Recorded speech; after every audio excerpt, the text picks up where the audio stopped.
Uma coisa muito importante da filosofia do John Dewey é o grau de consideração que ele dá ao conhecimento científico. Então, os bons livros do John Dewey, ou seja, quase todos ou todos, eles são sempre uma reflexão instruída pela ciência do seu tempo. E às vezes até são trabalhos híbridos, interdisciplinares, fronteiriços entre a psicologia, a sociologia, a história, a pedagogia e a filosofia. Sem falar de outras áreas do conhecimento, como a biologia evolutiva, a lógica. São campos que ele considera com muita atenção e dos quais ele extrai tanto métodos quanto informações para compor o seu argumento. Na sua reflexão sobre democracia, isso também acontece.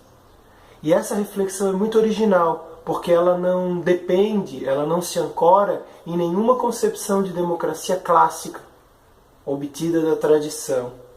Ele não fala, por exemplo, do governo representativo, ele não fala do sistema de voto, ele não fala da legitimidade do poder político de um país ou de uma nação constituída.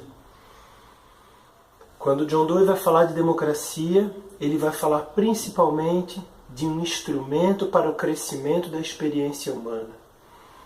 Ele vai falar de democracia como um meio, como uma ferramenta social a partir do qual permitir a participação, a interação entre os indivíduos dentro de um grupo ou entre os grupos em uma sociedade para permitir o crescimento da experiência.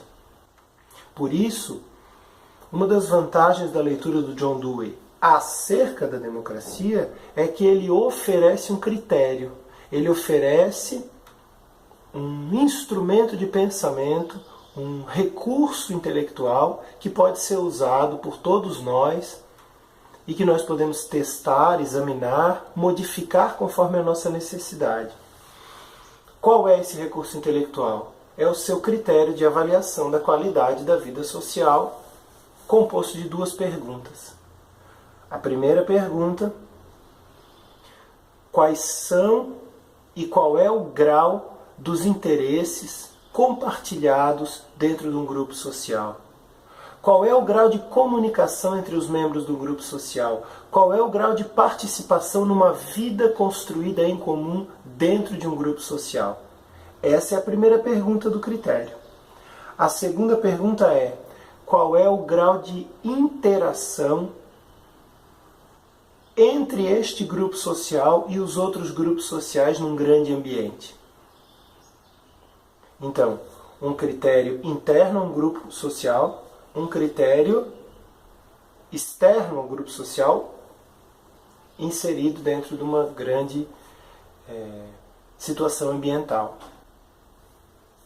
A maneira como nós avaliamos uma sociedade é a maneira como nós respondemos essas duas perguntas. O grau de participação entre os membros dentro de um grupo, a interação situacional desse grupo com outros grupos. O que o John Dewey vai dizer é o seguinte: quanto mais elevada for a resposta, ou o grau de participação interna e de interação externa de um grupo social, mais democrático esse grupo social se manifesta. Então, o seu critério de avaliação da qualidade da vida social é um critério de democracia.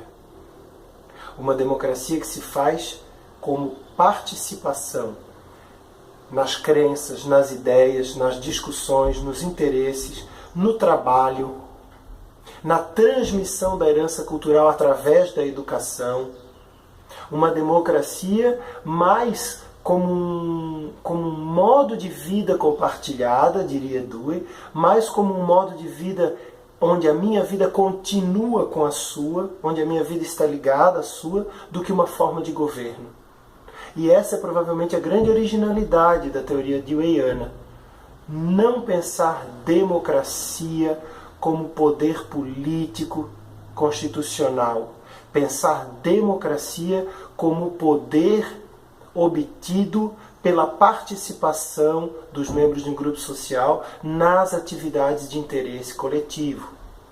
Participar do jogo social. Não ser controlado pelo outro, não ser oprimido pelo outro, não estar isolado em relação ao outro, não virar as costas para o outro, mas estar aberto a uma situação de cooperação, de coordenação e comunicação. Isso para Dewey é democracia.